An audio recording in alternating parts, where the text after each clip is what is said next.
turned out the tech nonprofits were the social safety net for many communities. Like if your school was closed, Common Lit was your classroom. If you couldn't get access to your doctor, you could go through teletherapy or telemedicine for one of our providers. It became the resource that when markets failed and didn't have a response for this, that tech nonprofits were able to step up. Welcome to Cause and Purpose, the show about leaders, innovators, and change agents working on the front lines to solve some of the world's greatest social challenges. I'm Mike Spear, and today's guest is the co-founder and executive director of Fast Forward, Shannon Farley. Fast Forward is a nonprofit accelerator that mobilizes the funding, resources, and support that technology nonprofits need to create positive impact at scale. They've worked with dozens of organizations, raised more than $275 million on behalf of their members, and impacted the lives of more than 88 million people. Shannon herself is a truly incredible person, whose remarkable career has included mobilizing the largest network of millennial philanthropists ever, launching a MacArthur Award-winning juvenile justice reform program, and so much more. I've been a fan of the work that she and her colleagues at Fast Forward have been doing for years, and I couldn't be more excited to welcome her onto the program.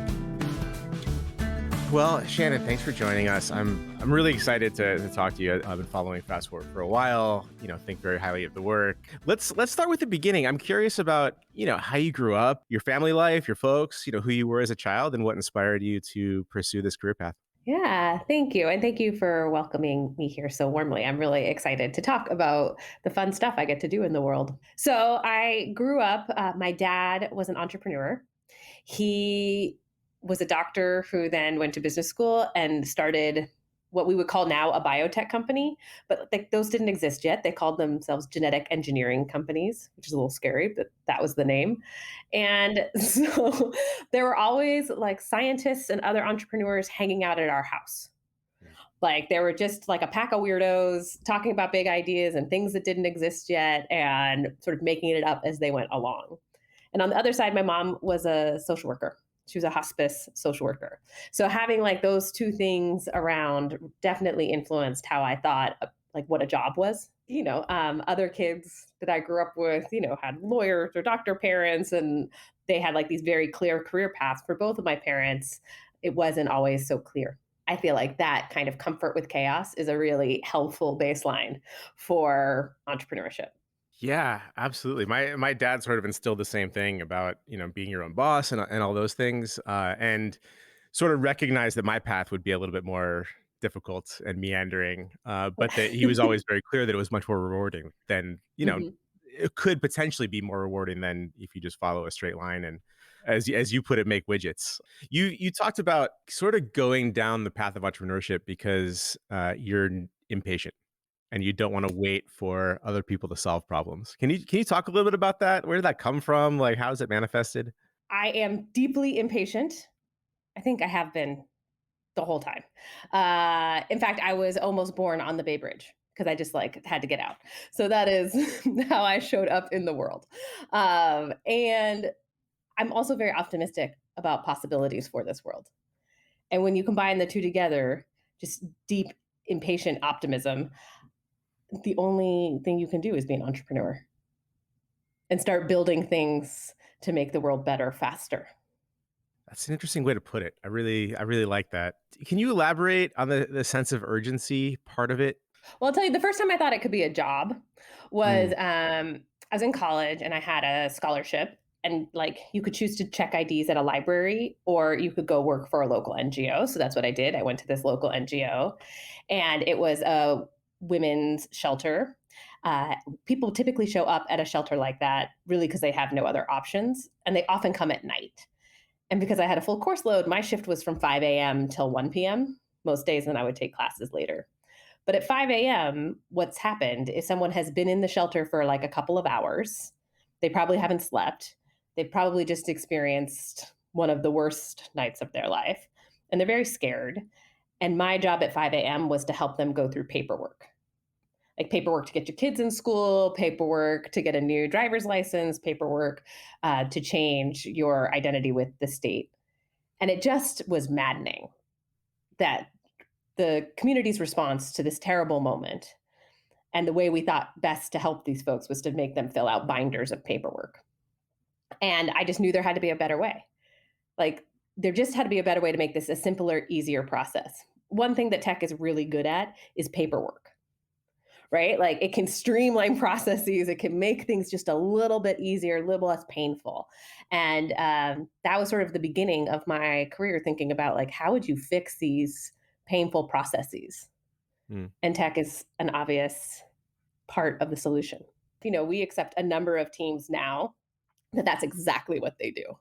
mm. Upsolve.org makes filing for bankruptcy very simple. It's like a couple of online forms, and they process the whole bankruptcy for you. Immigrationhelp.org can help you process the entire immigration process without a lawyer. There's all these things that policy systems have put up roadblocks to make it harder for particularly low income people to access the services they need. So, what's exciting about what I do today is I'm solving the binder problem I had in the late 90s. Is that a driving force behind Fast Forward, solving some of those inefficiencies in public works? We believe we are best positioned to help when tech has an opportunity to have an outsized impact. So we do not have enough bankruptcy lawyers for low income people in this country. We do not have enough public interest lawyers in general. Those people who need these services cannot be served by humans. And like, that's a great space for technology. If you can streamline the process, if you can make it more efficient, it works for everyone. It works for the public interest lawyers so they can focus on the really complicated things. It works for the customers so that they're getting access to legal services quickly, efficiently, and getting the help they need. And it works for us as a society. We believe, particularly in the United States, that access to justice is a human right. And if we can help people secure those rights more quickly, it helps us all. I've heard you speak in other formats about defund police. I mean, that seems like it's very much in the spirit of that movement as well. Yeah, I think that policing and the criminal justice system is broken. I feel like we can all agree on that at this point. It would be hard, even for a police officer, to think that what's happening is working. And I'm very interested in how we can treat all citizens with dignity. Sometimes that involves technology. Like, we have alums that We the Protesters is one of our alums. And what We the Protesters did that had never been done before was daylight the data on police shootings of civilians. That data was disaggregated. It was in all different places. It wasn't in the same format. They collected it, they aggregated it, and they made it visible in their police violence mapping tool. And it's incredible because, as somebody who's worked on criminal justice for most of my career, being able for the first time to visualize the real crisis that our criminal justice system is in at the moment was so helpful for advocates, for just citizens that were interested in it maybe for the first time, heard about it for the first time, and for policymakers, because there's real opportunity for action. When did you become first interested in criminal justice?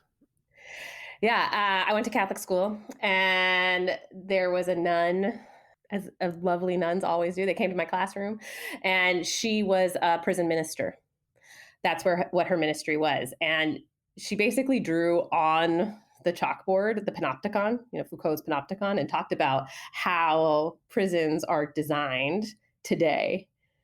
And the panopticon, was developed in the 19th century, I believe, and basically to spy on people. And it still works that way in prisons. And she was like, we have been dehumanizing our fellow citizens since prisons have been a thing. And there's other ways to do it. And that just became a refrain I heard over and over again, and I'd studied it. And then one of my first jobs was to work with really a renowned civil rights attorney named James Bell to help start the W. Haywood Burns Institute.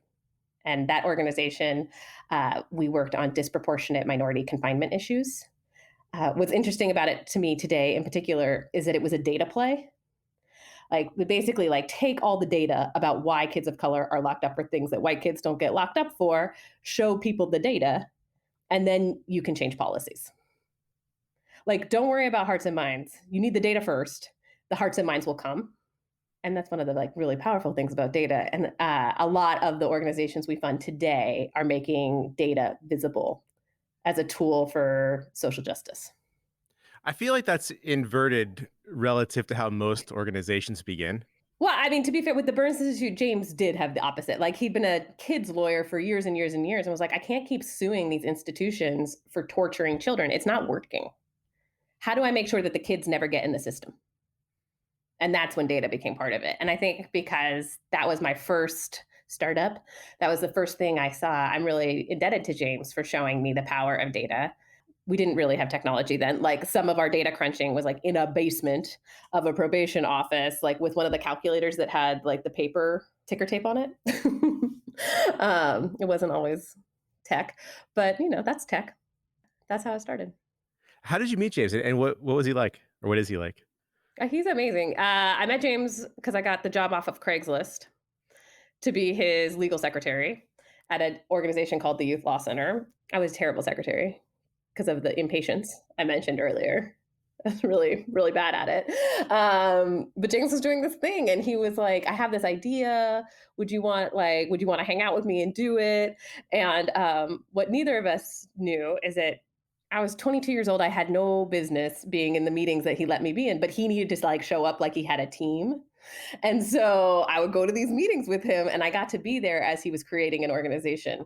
And I got a NOLO book, which is like Nonprofits for Dummies. It came with a CD-ROM.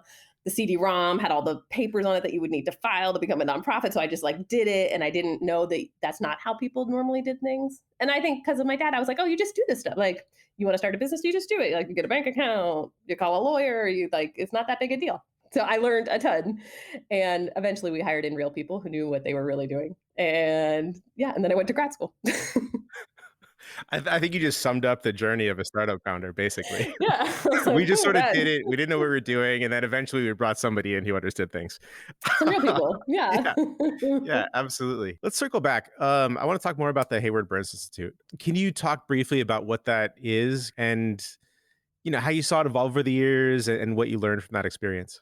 The W. Haywood Burns Institute works on disproportionate minority confinement. So that's the rate of children of color who are locked up for things that white kids don't get locked up for. It started in 2001.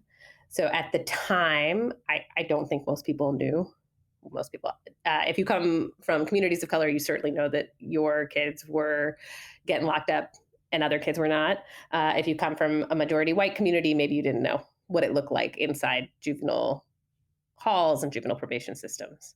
But it's atrocious, and it continues to be so. That hasn't improved that much. But the Burns Institute works with district attorneys and public defenders and judges and probation offices to figure out what you could do to reduce the rates. And sometimes you didn't need a policy change. Sometimes you just needed a practice change, like something as simple as moving the court time from a time in which the kids who have to get there from communities of color that are often pretty far away from where the courthouse is, that they could get there in time without being late for court. That's a simple practice change. This doesn't require policy change and can reduce the rate of kids of color. That's an example that happened in Santa Cruz County. Today, the Burns Institute is in, gosh, I don't know, but it's dozens of jurisdictions around the country, and their work persists. One of the things I really learned from the Burns Institute was the importance of including community voices in the practice changes you were seeking. So, part of the Burns Institute is an organization called the Community Justice Network for Youth, CJNY. And they provided training and support and love for community organizers who were doing the really, really hard stuff of helping kids as they come out of systems, helping kids before they get into systems, and holding stakeholders, public stakeholders, accountable for how they were treating kids of color differently. And Burns Institute wouldn't work without that two-pronged approach, like working at the policy and practice level, as well as working with community leaders to ensure that what they wanted was happening. Were you guys mostly grant funded, or was there a grassroots component to it at all? Well, I should say, so we were mostly grant funded, but we did have an earned revenue model, which was kind of unheard of in those days as well. So we were paid by jurisdictions to improve their practices, which might sound a little surprising, except that there was a federal requirement to do so. And so they were doing it not to get sued. That makes any sales job a little bit easier. So there was an earned revenue model, but it was seed funded by Inca Muhammad, who at the time was at the Ford Foundation. Got it. How important was that fee for service revenue to the organization? I'm just curious. Important. That's an interesting word. So I would say that the fee for service revenue grew over time. So from an organizational structure, it wasn't that significant in the beginning, and it became more significant. But I think what is most important about it, to use your word, is that it meant that jurisdictions had skin in the game. If you were working with, say, San Francisco County and they were paying for the services, they probably were going to enact the practices that you recommended because they were paid to told how to enact the practices. You were the consultant coming in. Yeah, you wouldn't hire McKinsey and then not apply any of the things they told you to do. So it was important for that reason. I mean, you literally had buy-in. Yeah, literally. Interesting. So that makes a big difference in what you're able to pull off. And that, to James's credit, was part of the vision. Hmm. So then you went to grad school Yeah. after this, and why women's studies? I'm curious, or gender studies. Sorry. Because I was like a feminist organizer. And even at Burns Institute, I got to spend a lot of my time on girls' issues within facilities, which was particularly important to me. So that's what I did. How did that experience shape your later choices? Were there like a few things that you picked up during that coursework that you might not have with a different area of focus that you really applied to your career after leaving? Well, I was at the London School of Economics, Mhm. which most people who are in their grad programs are not from the UK or the US. They're primarily from other places outside. And so I learned a ton.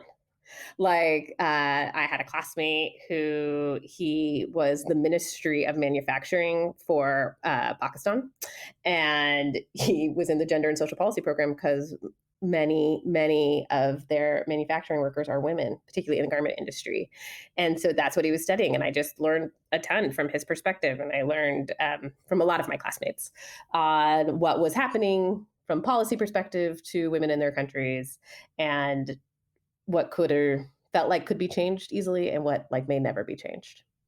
And it impacted my next career because when I was coming out, there was a new organization that was getting started called Spark, and it was a grassroots women's fund, and they funded globally. So in this graduate experience, I'd had all this exposure to grassroots women's organizations around the world, and I'd had that startup experience with Burns Institute. So Spark felt like a perfect marriage of the two things. I don't think we did this, but give me the one liner of like what is it and why it exists. It is a network of millennial philanthropists, both men and women and binary folks, who invest in grassroots organizations that are working on gender equity because it matters to all of us. How did you find Spark? Like, what take me through like discovering them to deciding that you wanted to work there and be part of the founding team. So I found them through a friend. Like a friend had Spark, when I found them, was like a PayPal account and an email list of 100 people. So I had a friend who was on that email list of 100 people. And when I was looking for something, she said, you should check this out. It feels like it's aligned with all of the things that you're interested in. I interviewed for the job and I interviewed for a long time. They wanted somebody else. They wanted somebody who had fundraising experience, like real fundraising experience, because I'd only written grants with the Burns Institute.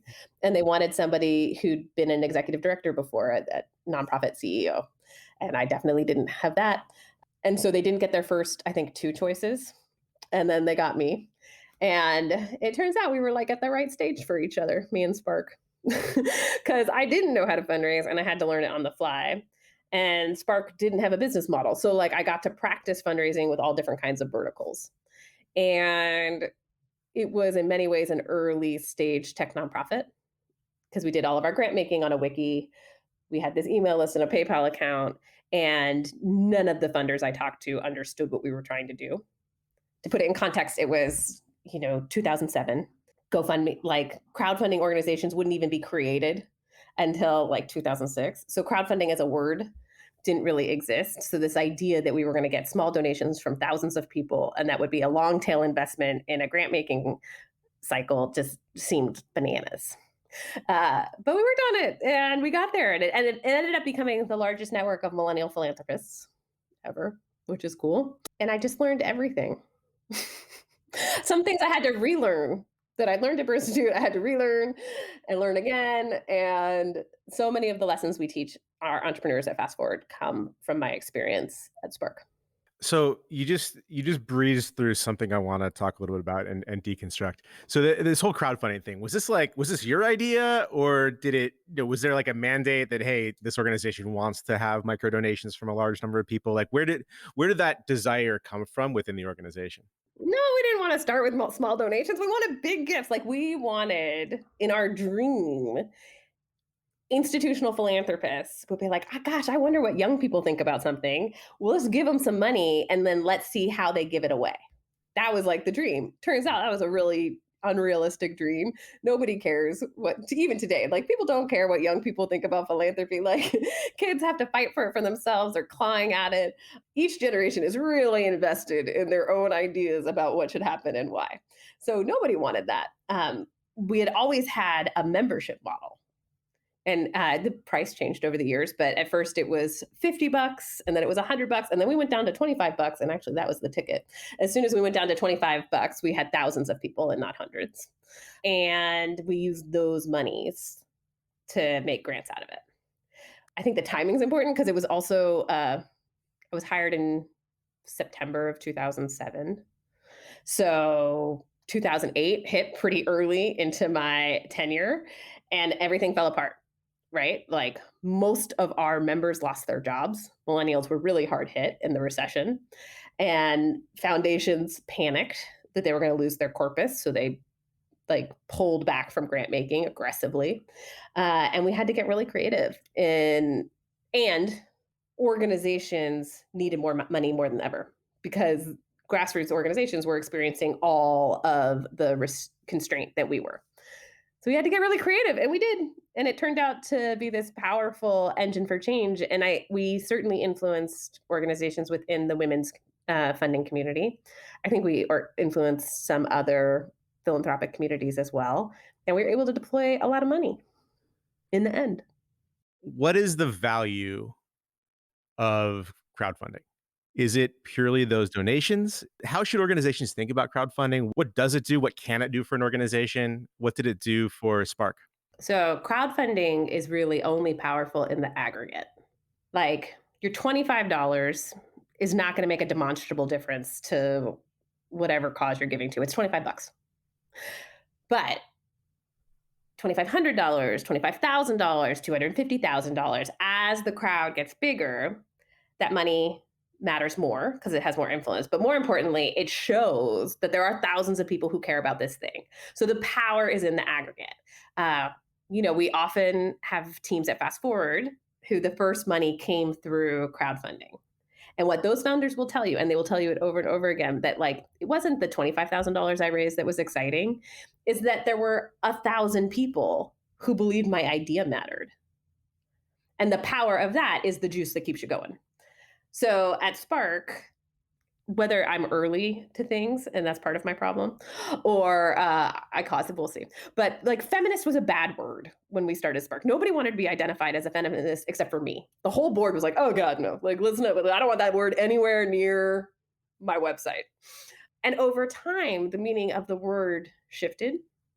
Like not the practice of being a feminist, that was always like true, but it had less of a sting to it. And so people were able to embrace it and get excited about it. And I think, again, that was the power of the aggregate. When it wasn't 100 people on an email list, but 10,000 people on an email list, suddenly, like, you didn't feel so weird because you had these feelings and values and political beliefs that were different than those around you because you had more people around you.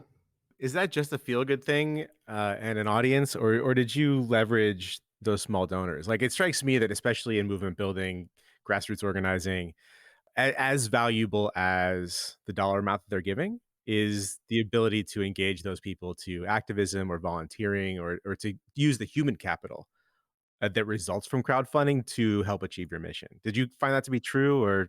It was a crowdfunded model, but it was also a participatory grant making model. So we made the members make decisions about it. And people often talk about that process as like one of the best personal and professional development moments of their life.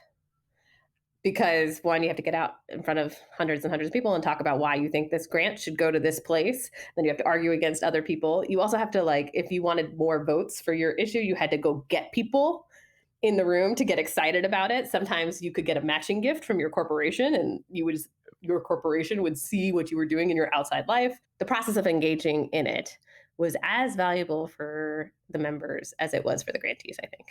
And had lasting impact. Like, one year we funded homeless prenatal. It was homeless prenatal. We funded an organization that was working on prenatal rights for homeless women. We talked a lot about what maternity leave means. And, like, if you have an hourly job and you don't have access to any of these things, what that looks like. It inspired one of the members to go to her large, at that time, tech corporation and influence them to change their maternity policy for their hourly wage workers. The grant we gave was like $10,000. The impact ended up being far greater than the $10,000. And that's because of the participatory process. What was the process for creating those grant decisions? It was a wiki. We had like a wiki whiteboard, and you put your name or your number. We did it different times, different ways, on a scale of 1 to 10, and where you wanted it to go. Was that just staff, or was it like the donors and Any fundraisers? member, any member could vote, and it didn't matter if you were a $25,000 member or a $25 member. You got the same power. What is the legacy of Spark, do you think? I'm curious, as you guys engaged this mass of grassroots donors and activists, do you know, like, what they got from the program, like what from their participation with Spark, like what they how if or how it influenced their lives, inspired them, what they might have gone on to do as a result of. I mean, I think this is particularly true when you do philanthropy at a younger age, Mm. younger being like 20s to 30s, that it was a part of all these people's lives. So it ended up some people changing career paths, some people influencing their companies, people getting married and having babies, like all kinds of things happen. All the things that happen in that moment in your life happened through Spark often. When did you know it was time to move on, and how did you go about making that decision? The other half of Spark, it was a real slog. Like, we nothing came easy. Nothing came easy at Spark. We, like, didn't really have any lucky breaks. That's not true. We had a couple lucky breaks, but, like, nothing flowed, to use tech bro term. We were just never in the flow. It was a struggle. We learned everything the hard way. Sometimes we had to learn it twice. And so it was really hard. And my personal goal was that if I was going to, like, give this much of myself to something, when I left it, it would be stable. So, like, I wanted to make sure the organization had a year's worth of cash in the bank, which for an organization of its size is, like, kind of insane, but that is what I desperately wanted. And I wanted, one of the things I got us to do in the early days was not just fund globally, but also fund locally. Because what I found was, in the participatory grant making process, some of the members thought things only happened in other places, like human trafficking, or a number of really water rights issues and things like that that impact women differently. And so I really wanted the US part of our portfolio to be an important value. So we would fund globally and locally every time we worked on a theme. And so that was up and running. We had enough money, we had staff. I felt like it was stable and I could leave. Were you just itching to get out? Did you need a break? Did you feel like you needed to push yourself more at all? Or kind of what was, on a personal level, what was the impetus for you to start looking beyond? It had been 7 years and I was tired. I was ready for the next challenge. And then Kevin found me, like, right at the end. And so I had this, like, 6-month overlap that was a little bananas. But Kevin had this idea, and I was like, "Damn, that sounds like so fun." That sounds like really a good time. And so I went and hung out with him, and we pulled off Fast Forward. And Fast Forward has been really lucky a number of times. So I'm so grateful for the Spark experience also, because now when, like, Fast Forward has a lucky moment, I'm like, "Dang, this never happened before. This is great." Give us your version of how Fast Forward started. The one and only Kevin Barenblatt, such a special human. Kevin Barenblatt is a tech guy. He probably wouldn't like that moniker. He is an engineer by trade, and he never dreamed of being an ad optimizer, which is kind of what his company became once it sold. Like, it had several iterations, several pivots, and he was ad optimizing, and that just didn't speak to his heart. And so once he sold his company, he went on what I lovingly refer to as a philanthropic walkabout. He was like, okay, like I'm an engineer in the world. What do I do? How do I get that? Like, I know I want to do good, but I have no idea what that means. And so he came up with this idea for a nonprofit accelerator for tech nonprofits. And he pitched it for a year. And everybody he was talking to was like, yeah, that's a terrible idea. Don't do that. And then we have a mutual friend who invited us to an event, and we sat next to each other at the event. She was like, "You guys need to talk. Shannon is in a transition moment, and Kevin's been transitioning for a year. Like, just figure it out." And he pitched the idea to me, and I thought it was great. And I was the first person who was excited about this idea. And so he was like, "Okay, I got one." And we started hanging out in coffee shops. Um, and what I loved about the idea is it's all the stuff I wished I had when we were starting Spark. Like, I desperately wanted community. I wanted more insight into how to run these things and how to make it work efficiently. I wanted someone to teach me how to fundraise. I wanted someone to teach me how to pitch. And I just had to learn everything the hard way at Spark. And if we could speed up that process for other founders, I thought we would get to more good faster. And Kevin and I sort of brought our two worlds, even though we'd both been in the Bay Area at that point for a couple decades. Our worlds were very different. Like, he operated in the tech startup Silicon Valley part of the Bay, and I was like in the activist artist part of the Bay. And like, those groups don't hang out. And so we basically brought our people together. And really, in the beginning, it was our people. You mean like roommates and ex-boyfriends and former employees, like, okay, just mentor these teams, we'll work it out. And it really was magic. We found 5 teams, which we didn't know that we would do. We were able to help them raise money and get visibility and develop as organizations. And there was something very special about the merged worlds that at the end of the year, we thought it would be an experiment. We do it for 1 year, and if it didn't work, that would be fine. We'd go our ways, and it just worked great. So, we're in our 8th class right now. It's amazing how things move differently when they're aligned. You Yeah. get to that flow, as you said. What's sort of the central thesis of Fast Forward, and how, now there are a few different accelerator incubator programs for Mhm. nonprofits. What makes Fast Forward special and unique? We want to see the best tech applied to our biggest social problems. And we fundamentally believe that startups are uniquely positioned to build the tools they're going to solve these problems. There's something special about startups. And we look for founders with lived experience with the problem because they understand the problem certainly better than we do. Certainly better often than large institutions that maybe think they could build an app and solve everything. So that's who we invest in. And I think what's special about Fast Forward is our singular focus on tech nonprofits. There are, as you say, now accelerators for nonprofit startups, which is awesome. They tend to be leadership development programs, also awesome, right? Like working on developing these founders into becoming movement leaders in really powerful and important ways. They often don't focus on the tech, which we spend a lot of time in working with tech nonprofits because they're in this unique moment or position, rather. Tech nonprofits are in this unique position where it's like everything that's hard about a nonprofit and everything that's hard about a tech startup at the same time.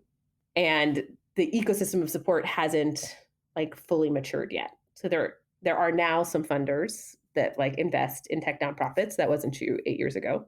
There are now some press outlets that are comfortable covering tech nonprofits. That also wasn't true 8 years ago. There are now like conferences and gatherings for tech nonprofits. That wasn't true before, but it needs to be more robust if we're going to have more Wikipedias and Khan Academies in the world. What do you, besides the focus on tech and having some lived experience, what are some of the things that you look for in a founder that you want to include in the programs? I mean, those two things are really important, right? So we look first at the founder. Do they understand the problem? Is it like burning a hole in their heart? They have to fix it. Uh, you and I were talking, like we just went through this application pool. And last year, when we went in during the same time, there were tons of applicants that built like an emergency COVID response relief thing. And we looked for those organizations again this year, and many of them shut their doors because it was like a flash in a pan moment. They weren't committed it to the long haul. So once it got hard, they quit. If a founder has lived experience, like they're going to do whatever they have to do to solve the problem. And often they're not as committed to the solution, like the cool tech thing that they built, than they are to solving the problem. And like for us, that's a sweet spot of a founder. Also, the tech has to be the main thing.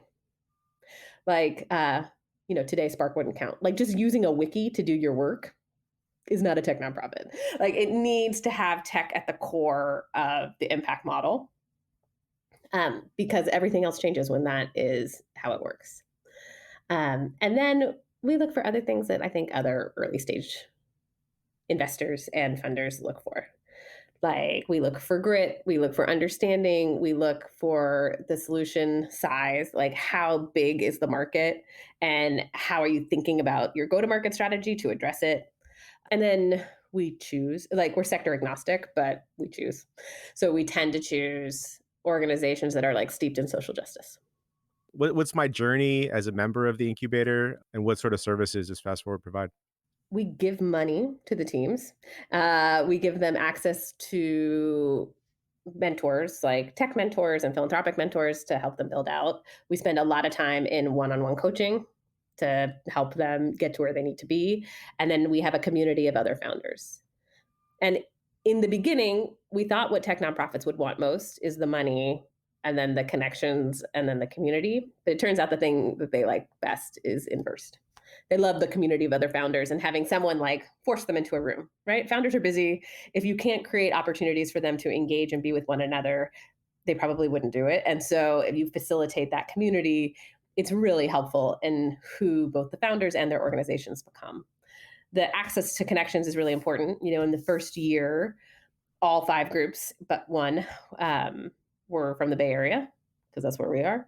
And probably the group that might have gotten the most out of that year was the group that was from Chicago because he got to go home and say, yo, I was in a Silicon Valley accelerator. I know all the things now. And that really helped. He also like knew all the people in Chicago, right? He'd like gone through all those potential funders and they hadn't, some of them had bitten, but most hadn't.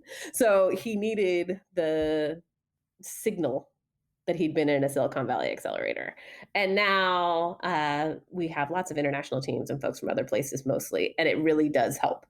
And then having connections to all the tech companies out here makes a big difference too.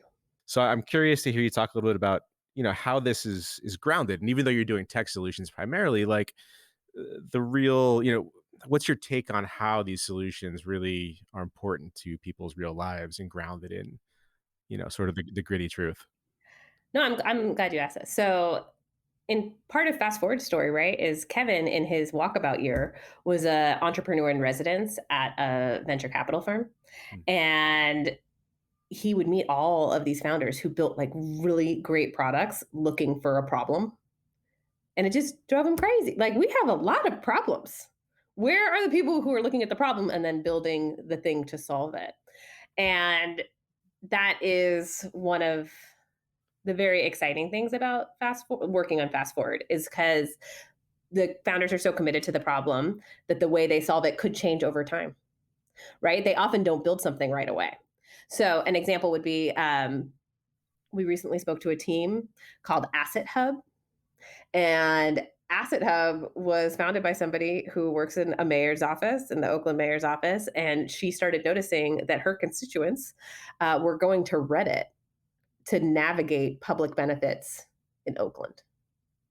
Reddit is the worst place to navigate almost anything, right? Like you should not be going to Reddit to solve your problems. I'm just going to tell you that right now. Like that is, nobody on Reddit really knows, and they talk a lot. It's a problematic platform, and it's certainly a problem if you're trying to navigate public benefits.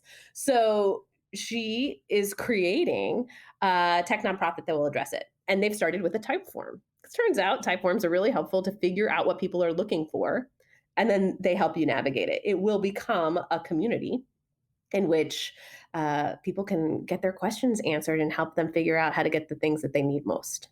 One of our founders is named Michelle Brown. Michelle Brown was a reading teacher in rural Mississippi, and her classroom had no books. She's a reading teacher. Her classroom had no books. She could get worksheets, she could print them out, but no books for her kids. And she had a dozen reading levels across the classroom. So like buying one or two books for the classroom from her teacher salary like wasn't going to cut it. So she took her wedding presents and sold them and used the money from that to create the first version of Common Lit. And Common Lit today serves 20 million students. It's a completely free literacy platform. The curricula is developed by reading teachers, and they create great content that kids are excited about. There are digital platforms for reading, but they're not free. In fact, they charge school districts a lot of money to have access to those platforms. So if you're in rural Mississippi, you could never afford to use any of those. Michelle and Common Lit are solving a problem that a market will never solve. And that's like a perfect space for a tech nonprofit, a complete market failure. Yeah. Finding these important challenges that are in the gaps of what the government will provide and the for-profit sector is able to do. And actually, like, that's what philanthropy should be doing. Philanthropy is the ultimate risk capital, and we never treat it that way. The money has been spent, it's not coming back. So you should spend it on something fantastic, like a dream that you had imagined that wouldn't exist in the world without it. Because if it turns out digital literacy platforms should always be free and Common Lit can influence that, like that's going to be a good thing for the world. How is Fast Forward funded? Fast Forward is funded primarily through corporate partners. We work really closely with tech companies to invest in us and invest in our founders and help bring in mentors and volunteers to the program. We additionally get funding from institutional funders that are interested in tech innovation and a number of individual donors that are excited about tech nonprofits. When you partner with some of these corporations, are they looking at this as pure philanthropic CSR dollars, or are they looking for some kind of return? I mean, we often talk about like, what benefit they might have from graduates working with them, et cetera. Like, what is that conversation like, and what are they looking for from their participation in Fast Forward? Initially, it was pure philanthropy. These are cool tech products. They're using new use cases, cool founders, like let's invest in them. Over the years, what's been really exciting is our tech founders are customers of many of these tech companies. All of my teams use Google. All of my teams use Twilio. They all use these products that the tech companies are making. So it ends up being a like more even relationship because as they are beneficiaries, but they're also customers, and the tech companies are seeing their products in new environments and with new use cases. They tend to be great customer stories. So it becomes this really, beautiful relationship between the tech companies and these new tech founders. Have you had to work to find that kind of alignment, or did it sort of emerge organically? Yeah, no, we had no idea. In fact, it took me like 3 years to realize what was going on. For all my impatience, I was real slow on that one. Yeah. So Google supported us our first year, and they were incredible. And they gave us money, and they gave us mentors, and they gave us volunteers. They even gave us space to hang out in, and it was great. And then somebody from BlackRock came to our first demo day and was like, "You should bring this to our office." I was like, "Okay, cool." And so the next year we had Google and BlackRock, and then a third year Comcast was like, "Oh my gosh, we have so many engineers who work at Comcast who would like love to meet these founders. Could you bring this to our office?" And it was that third year I was like, "Oh, Nelly, like maybe this is our business model." Yeah, I was a little slow on the uptick. So we talked about a couple of the organizations, which I'm thrilled about, and I interviewed, as I mentioned, Lisa Wong from Almost Fun and Karen Underwood from Coach Me, and they're coming up in future episodes here. Great. And I'm sure you love, it goes without saying you love all your They're my incubees babies. the same. Yeah. You love all your children the same. But what are some good ones to watch? Yeah, well, we had a big week this week because Fast Company covered two of our organizations as the most innovative ideas. Upsolve being one, we talked about them briefly. Upsolve helps low income folks file for bankruptcy. And within really 2 years, it's become the single largest provider of digital legal aid, which is incredible, right? And they're looking at other legal problems that they can address using the same tool. So that's very exciting. Another organization that is near and dear to my heart that Fast Company covered is called Emilio. Emilio makes it possible for incarcerated people to communicate with their loved ones via letters and video. I think one of the things that has been just profoundly sad in this year of the pandemic is that so many people who are inside have not been able to be in contact with their loved ones. And Emilio has been a lifeline to those families and their communities. And they're doing great. When we met them, they had like a couple of users, and now they're in several states, and they're really thriving. And they're looking at a suite of products that they can build out to make it easier to be connected to the people you love. Startups are like sausages, right? Nobody wants to see how they're made. It was a But little messy. yeah, are there setbacks? Are there, what were you surprised by in a good way or bad way as you built Fast Forward? I'm surprised that there aren't dozens of tech nonprofit accelerators at this point, honestly.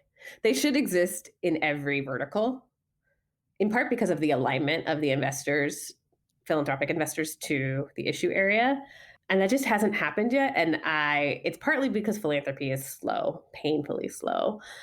But what I'm really interested in this year is in 2021, because 2020 turned out the tech nonprofits were the social safety net for many communities. Like if your school was closed, Common Lit was your classroom.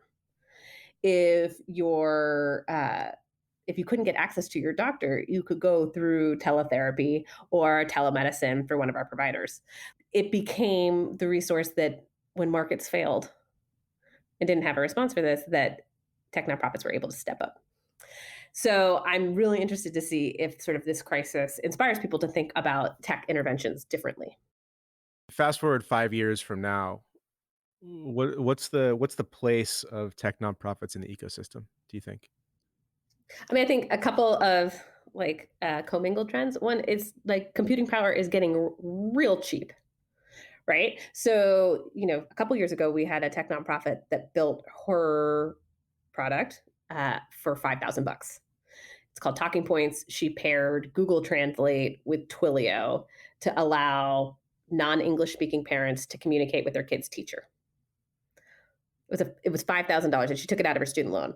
Like today, especially during stay in place, Talking Points was used throughout like thousands and thousands of families, hundreds of thousands of families were using Talking Points to communicate with their kid's teacher. And we're just going to see more of those. So as computing costs have gone down, you won't even need $5,000, right? You're going to need like a couple $100 to test out your idea. And that's pretty exciting to me. Also, I feel like as phones are ubiquitous at the moment, right? But as connectivity gets better, we're going to see like really interesting use cases for 5G and interesting use cases for new types of mobile technology because it'll just be cheaper. So many of our teams right now are sort of Typeform and SMS. Like it's pretty basic technology. That as things get cheaper, it'll be easier to apply things to bigger use cases. Like imagine using 5G to show your doctor what's going on your body, right? Like it's going to change who gets to access healthcare significantly. You've said this in a few different ways. What is it that you really love about entrepreneurship? I love two things about it.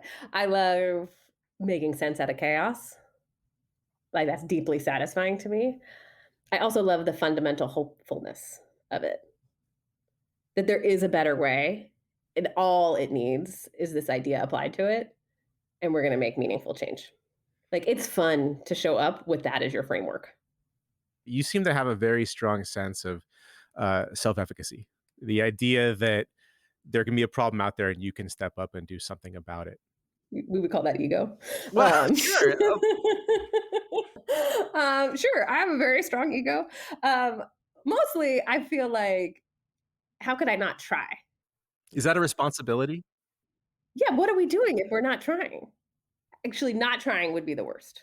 Failing, like whatever, people fail. It's not the biggest deal. I've certainly failed.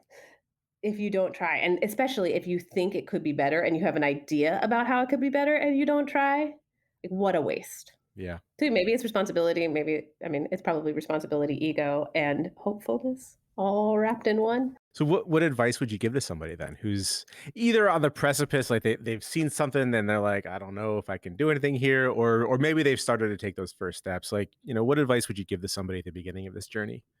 Uh, to Just encourage them start. or In fact, we say this to entrepreneurs all the time. Like we meet these entrepreneurs, they really understand the problem, they have an idea to solve it, and then they haven't built anything.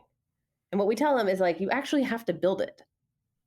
And it seems kind of, but like it has to be in people's hands. You have to see how they use it and then know that what you built, they'll never use. Like it's going to be the next thing that you built. You just have to get things into people's hands. And that can feel like really scary. But the good thing is that it's not going to be the end product. It's just going to be the first thing they use. We often find that founders want to have every idea in their first product, like every single bell and whistle. And that's really hard to pull off and it's going to take too long and you could build the wrong thing, right? So you just have to start. Don't worry that it's a half-baked idea. Most of the good ones are. You can't yeah. bake it until you've had somebody else taste the batter. Good is the enemy of great, but great is the enemy of good, right? Yeah, just get it out there. It'll be fun. Yep. Yeah, you've had a few different chapters in your career, as have I. Mhm. And I love the meandering journey, Yeah. but and I suspect you'll have more, more acts to come. But uh, as of now, what's the path not taken? If you were going to do something other than your current career path, what would it be? Somebody asked me this as I was leaving Spark, and my reaction, and I think it's still true, is like whatever my next job is going to be hasn't been created yet, which is true. Like working on a tech nonprofit accelerator hadn't been created. Like tech nonprofits weren't a thing. Like it hadn't been created yet. So I think whatever it's going to be, it doesn't exist in the moment, and like that's kind of cool, right? Like we're just going to figure it out as we go along. One of the issues of the tech nonprofits of the nonprofit space in the moment is this like idea of 10 years plans, these idea of like these long-term strategic goals. Like the whole world will be different in 10 years. So the thing that I will be doesn't exist yet. But I'll make it up. What's next for you and for Fast Forward? Yeah, and fast forward, we're in this pretty interesting moment in that we've been at it. We're about to accept our eighth cohort. And so in startup cycles, like 10 years is a sort of like magical thing. Like you will see which in your portfolio succeeded, which failed. You'll learn a lot about your investment thesis. Was it right or was it wrong? Like what happened? And so as we're sort of coming into that era for us, we're thinking about like how do you support our breakout stars to really scale to profound levels. And we're starting to build like a series of products and programs to support that community. In the last 3 years, we've been working on products and programs to help build the pipeline to help get more people starting tech nonprofits. So we basically opened up all of our curricula.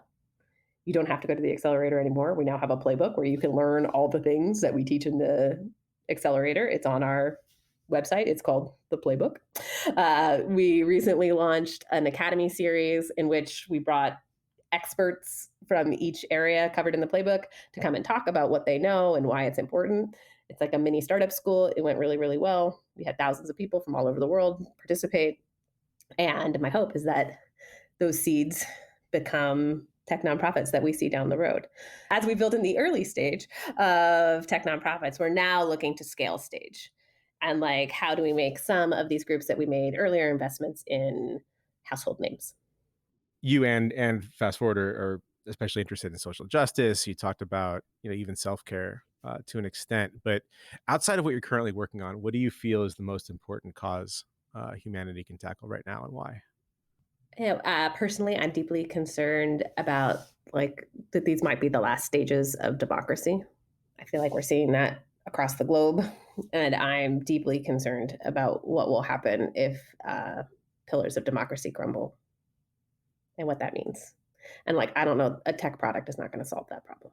Some of the things I've gotten really, really good at Fast Forward is helping people tell their story, helping people pitch, helping people raise money, helping them get visibility, and just basically giving people shortcuts to get there.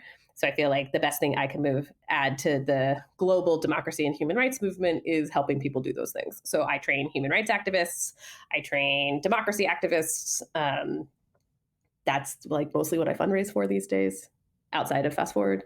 I spend a lot of time thinking about how you advance the crisis of democracy. When you're, at the end of your career, you're ready to do your own walkabout. travel the world or whatnot. What would you like to have accomplished with your career? I know you've done a lot of different things, but if there's sort of one or two things that you want to look back and feel like it was time well spent, what would those be? I'm a big believer in Post-its, and we have at Fast Forward over the years, we have, like, the Post-it wall of dreams. And, like, if we have an idea or a product or a program that we're thinking about, you just write it down on the Post-it and you put it on the wall.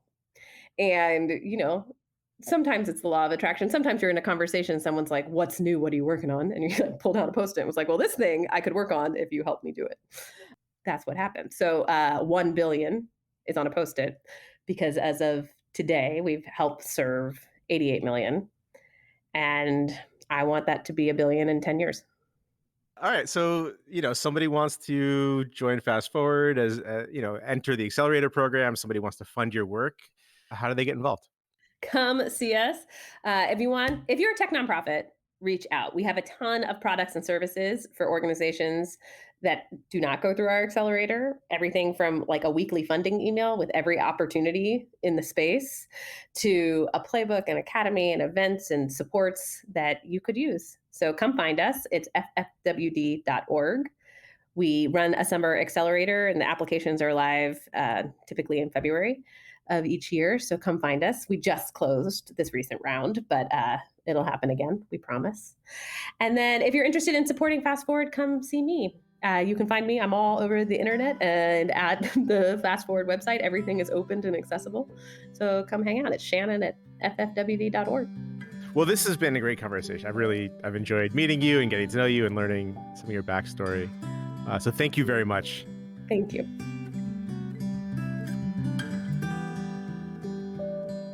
After hearing Shannon speak, I'm sure you'll understand why Fast Forward is one of my favorite nonprofit accelerator programs. I hope you'll connect directly with Shannon and check out all the great work that she and her colleagues are doing.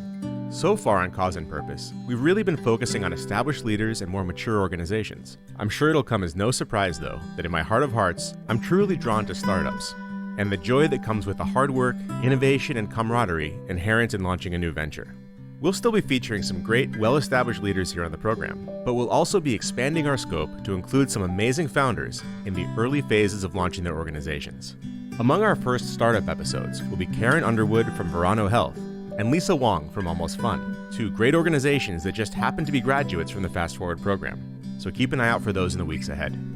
Cause and Purpose is a production of Moonshot.co. On behalf of myself, Shannon, and our entire team, thanks so much for listening, and we'll catch up with you again soon.